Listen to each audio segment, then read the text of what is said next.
everyone, this is Neelu Yadav and welcome back to your YouTube channel learners craze.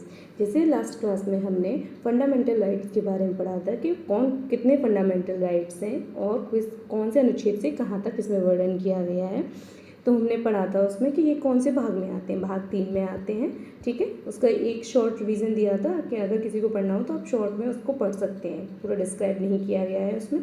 तो हमने last छोड़ा था कि हमने 6वां पढ़ा था इसमें कि संवैधानिक उपचारों का अधिकार, उसमें अनुच्छेद 32 के बारे में बोला गया था कि अगर मौलिक अधिकारों का यानी फंडामेंटल राइट्स का अगर उल्लंघन किया जाता है तो हम अदालत में याचिका लेकर जा सकते हैं, इसका अधिकार है हमें। तो उसी आर्टिकल में यानी कि 32 में रिट्स के बारे में बताया गया है। तो कि आज हम जानेंगे कि रिट्स कितने प्रकार की होती हैं, क्या होती हैं और कौन कौन सी हैं। सो आज की क्लास स्टार्ट करते हैं। पहले देखते हैं कि भारतीय संविधान में रिट होती है वो कितने प्रकार की होती हैं। 5 प्रकार की होती हैं।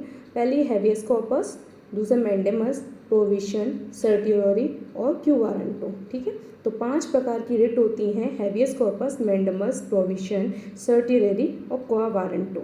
ये 5 नाम है। ठीक है, याद रखनी है क्योंकि इंपॉर्टेंट है, पूछे जाते कौन कौन सी रिट है, कौन सी रिट नहीं है और किसके अधीन क्या क्या काम किया जाता है। तो पहली वाली देखते हैं। पहले हम ये देखेंगे कि रिट क्या है, रिट होता क्या है। ठीक है, रिट एक कानूनी आदेश होता है जिसे भारत के सुप्रीम कोर्ट अनुच्छेद 32 के तहत और हाई कोर्ट अनुच्छेद 226 के द्वारा जारी किया जाता है। इसका जो उद्देश्य होता है वो नागरिकों के मौलिक अधिकारों की रक्षा करना होता है। यदि किसी व्यक्ति के अधिकारों का उल्लंघन होता है तो वह कोर्ट में रिट याचिका दायर कर सकता है। जैसे हमने कल पढ़ा था 12 से लेकर 35 के बीच में जो हमें मौलिक अधिकार दिए गए हैं हमारे संविधान में, तो उसके अंतर्गत अगर हमारे कोई हमसे मौलिक अधिकार छीनता है तो हम अनुच्छेद 32 के तहत सुप्रीम कोर्ट जा सकते हैं। ठीक है, और अनुच्छेद 226 के तहत में हाई कोर्ट में हम रिट जारी कर सकते हैं कि हमारे साथ ये हुआ है, तो वहाँ पे जाके याचिका दायर कर सकते हैं। ये होती है रिट। पहले देखते हैं हैबियस कॉर्पस, यानी कि पहली जो रिट है हैबियस कॉर्पस, उसमें क्या होता है। इसका अर्थ होता है आपका शरीर प्रस्तुत करते हैं, यानी कि आपको बॉडी यानी कि जिस पे रिट जारी की उसको अपना प्रेजेंट होना है वहाँ पे। यदि किसी व्यक्ति को अवैध रूप से हिरासत में ले लिया जाता है तो यह रिट कोर्ट द्वारा जारी कर उस व्यक्ति को सामने पेश करने का आदेश देती है। इसका उद्देश्य किसी भी व्यक्ति को गैर कानूनी हिरासत से मुक्त करना है। उदाहरण देखें तो किसी को बिना कारण पुलिस पकड़ ले तो उसका परिवार कोर्ट में हैबियस कॉर्पस रिट डाल सकता है। अगर किसी के खिलाफ गैर कानूनी रूप से कोई केस कर दिया जाता है तो उसकी फैमिली ये रिट जाहिर कर सकती है हैबियस कॉर्पस। तो उस इंसान को वहाँ पे प्रेजेंट होना होता है कि किसके खिलाफ ये रिट जारी की गई है, तो वही आता है हैबियस कॉर्पस में। ठीक है, दूसरी है मैंडेमस। ठीक है, मैंडेमस का अर्थ होता है आदेश देना, यानी कि इसमें हम आदेश देते हैं। यह कब जारी की जाती है, जब कोई सरकारी अधिकारी या संस्था अपना कर्तव्य पूरा नहीं कर रही है, कोर्ट उस अधिकारी को आदेश देता है कि वह अपना कर्तव्य निभाए। यह रिट प्राइवेट संस्थाओं के खिलाफ नहीं दी जाती, यानी कि जो सरकारी हैं उन्हीं के खिलाफ ये रिट जारी की जाती है। अगर कोई सरकारी संस्था या अधिकारी कोई भी अपना काम नहीं कर रहा, उसके लिए कौन सी रिट ली जाती है, वो मैंडेमस जारी की जाती है। अगर कोई अफसर आपकी RTI को बार बार टाल रहा है तो आप मैंडेमस की याचिका दायर कर सकते हैं। ये होता है मैंडेमस में। ठीक है, नेक्स्ट है नंबर 3, इसमें प्रोहिबिशन, यानी कि प्रोहिबिशन मीन्स होता है मना करना या फिर रोक लगाना। ठीक है, जब कोई निचली अदालत या ट्रिब्यूनल अपने अधिकार क्षेत्र से बाहर जाकर कोई कार्रवाई कर रहा हो तो सुप्रीम कोर्ट या हाई कोर्ट इसे रोक सकता है। यह रिट प्रक्रिया को रोकने के लिए होती है, यानी कि अगर आपने कोई भी रिट जारी किया आपके अगेंस्ट, अगर हाई कोर्ट या छोटी छोटी संस्थाएं होती हैं, कोई भी निचली अदालत है, ठीक है, यानी कि जो जिला में या फिर ऊपरी जो अदालत होती है, ट्रिब्यूनल है कोई, उसमें अगर आप पे कोई कार्रवाई कर रहा है, आप पे कोई केस बना रहा है, तो आप हाई कोर्ट जा सकते हैं 226 के तहत। ठीक है, और सुप्रीम कोर्ट जा सकते हैं अनुच्छेद 32 के तहत में। इसलिए ये होती है, तो उसके तहत में जो छोटे न्यायालय होते हैं या अदालतें होती हैं उन पर रोक लगाता है सुप्रीम कोर्ट और हाई कोर्ट। ठीक है, अगर एक निचली अदालत किसी ऐसे केस की सुनवाई कर रही है जो उसके अधिकार क्षेत्र में नहीं आता तो उच्च न्यायालय प्रोविजन रिट जारी कर सकता है। उदाहरण के लिए देखें तो अगर एक निचली अदालत किसी ऐसे केस की सुनवाई कर रही है जो उसके क्षेत्र में नहीं आता, ठीक है, ये रिपीट हो गया है, ठीक है, तो उसमें क्या होता है कि आप यानी कि इसके अंडर में नहीं है, अगर किसी ने केस कर दिया तब भी, अगर जैसे छोटी अदालतें हैं, ट्रिब्यूनल हैं, जैसे कि जिला के तहत है, तो अगर उसके में नहीं है वो फिर भी कार्रवाई करने की कोशिश कर रहा है, तो जैसे कि हाई कोर्ट है, तो वो मना कर सकता है कि हम आप पे रोक लगा रहे हैं कि आप इसको नहीं कर सकते हैं। नेक्स्ट है सर्टियोरी। सर्टियोरी का मतलब होता है समीक्षा के लिए बुलाना। जब कोई निचली अदालत या ट्रिब्यूनल गलत आदेश जारी करता है तो सुप्रीम कोर्ट या हाई कोर्ट उस आदेश को रद्द कर सकता है। यह रिट पहले दिए गए गलत आदेश को निरस्त करने के लिए होती है। किसके लिए होती है? अगर किसी छोटी जो अदालत है या निचली अदालत है उसने कोई गलत आदेश दे दिया है तो उसको निरस्त करने के लिए सर्टिओराई या सर्टिओरी जो रिट है वो दी जाती है, याचिका इसकी रखी जाती है। ठीक, नेक्स्ट है क्यू वारंटो। क्यू वारंटा का अर्थ होता है किस अधिकार से, यानी कि आपको किसने अधिकार दिया है, आप किस अधिकार से काम कर रहे हैं। जब कोई व्यक्ति बिना योग्यताओं के किसी सार्वजनिक पद पर बैठा होता है तो कोर्ट उससे पूछताछ कर सकता है कि वह किस अधिकार से उस पद पर है। इस रिट का उद्देश्य होता है अवैध रूप से पद पर बैठे व्यक्ति को हटाना होता है। ठीक है, कोई जैसे कि कुछ होते हैं जो फालतू के जो गलत दस्तावेज बना लेते हैं या फिर किसी मतलब बिना किसी योग्यता के किसी पद पर बैठ जाते हैं तो उसके लिए लगाए जाते हैं क्यो वारंटो। अगर कोई बिना योग्यताओं के किसी सरकारी पोस्ट पर है तो आप क्यो वारंटो रिट डाल सकते हैं, इसके अंतर्गत ये आता है।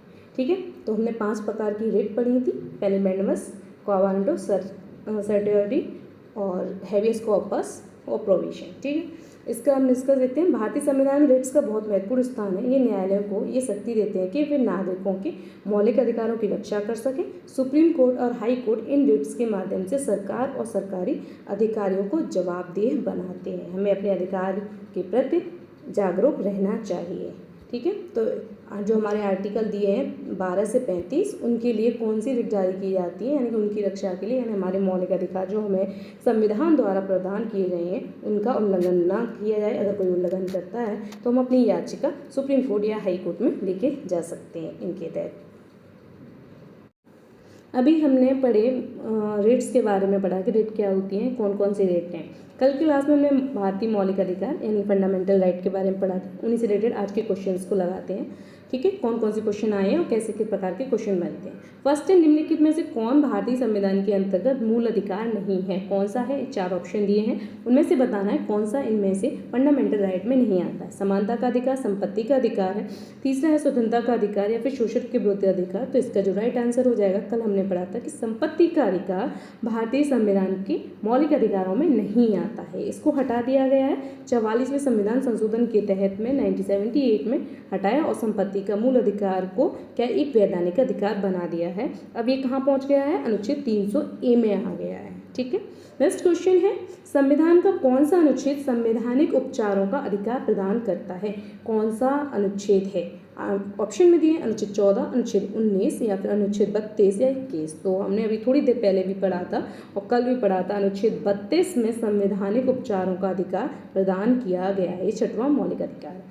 ठीक है, और इसी को अनुच्छेद 32 को अम्बेडकर जी ने संविधान की आत्मा या हृदय भी कहा है और इसी के तहत हम सीधे सर्वोच्च न्यायालय जा सकते हैं।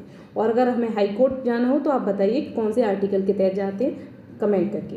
नेक्स्ट क्वेश्चन, मूल अधिकार संविधान के किस भाग में वर्णित है? अनुच्छेद भाग 2 में या भाग 3 में, भाग 4 में या भाग 5 में? तो इसका राइट आंसर होगा बी, यानी भाग 3 में मूल अधिकार यानी संविधान के मूल अधिकार हैं उनका वर्णन किया गया है और अनुच्छेद 12 से लेकर 35 में आते हैं मूल अधिकार। नेक्स्ट क्वेश्चन, धर्म, जाति, लिंग, जन्म स्थान आदि के आधार पर भेदभाव को निषेध करने वाला अनुच्छेद कौन सा है? अगर कोई भी व्यक्ति है कहीं भी जाता है, अगर किसी धर्म के आधार पर या जाति या फिर क्या आपने कहाँ जन्म लिया है इसके आधार पर अगर कोई भेदभाव किया जाता है तो वो मना किया गया है। कौन से आर्टिकल में? तो ऑप्शन में 15, 16, 17, 18। तो इसका जो राइट आंसर हो जाएगा अनुच्छेद 15 में मना किया गया है कि आप किसी से भेदभाव नहीं कर सकते हैं। नेक्स्ट क्वेश्चन, निम्नलिखित में से कौन सा मूल अधिकार केवल नागरिकों को प्राप्त है, विदेशियों को? यानी कि हम जो इंडियंस हैं सिर्फ उनको प्राप्त है, कोई फॉरेनर बाहर से आया है उसको प्राप्त नहीं है। ऑप्शन में अनुच्छेद 21, अनुच्छेद 19, 25 या फिर 32। तो इसका राइट आंसर हो जाएगा अनुच्छेद 19, जो यानी कि हमें स्वतंत्रताएं दी गई हैं 6 प्रकार की, सिर्फ वो भारतीय नागरिकों को ही प्राप्त हैं। अब हम रिट्स के क्वेश्चन देखते हैं कुछ।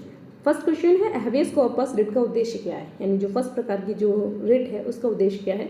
ऑप्शन है किसी व्यक्ति को उसकी संपत्ति लौटाना, सरकारी अधिकारी को कार्य करने का आदेश देना, अवैध हिरासत से व्यक्ति को मुक्त कराना या न्यायालय के आदेश को रद्द करना। तो इसका राइट आंसर हो जाएगा अवैध हिरासत से व्यक्ति को मुक्त कराना।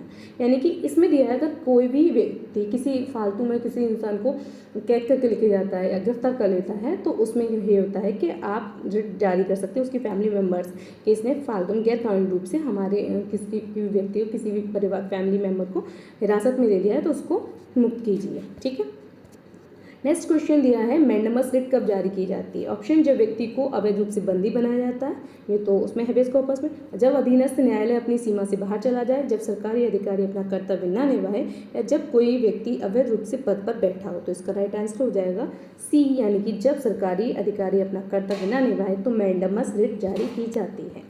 नेक्स्ट क्वेश्चन, कौन सी रिट अवैध रूप से किसी पद पर आसीन व्यक्ति के विरुद्ध जारी की जाती है, यानी कि आपके पास योग्यता नहीं है, आप बैठे हैं अपने पद पे। तो ऑप्शन है हैबेस कॉर्पस, मैंडेमस, क्वा वारंटो या प्रोविशन। तो इसका राइट आंसर हो जाएगा क्वा वारंटो। नेक्स्ट, प्रोविशन रिट किसके द्वारा जारी की जाती है। अधीनस्थ न्यायालय द्वारा उच्च न्यायालय को, सरकार द्वारा नागरिकों को, या फिर उच्च न्यायालय द्वारा अधीनस्थ न्यायालय को, या सर्वोच्च न्यायालय द्वारा राष्ट्रपति को। तो ये है सर्वोच्च न्यायालय द्वारा अधीनस्थ न्यायालय को प्रोविशन रिट दी जाती है कि जो ऊपर के न्यायालय होते हैं वो नीचे के न्यायालय को मना करते हैं कि प्रोविशन रोक लगाते हैं कि आप इस पर काम नहीं कर सकते हैं, कोई भी केस है।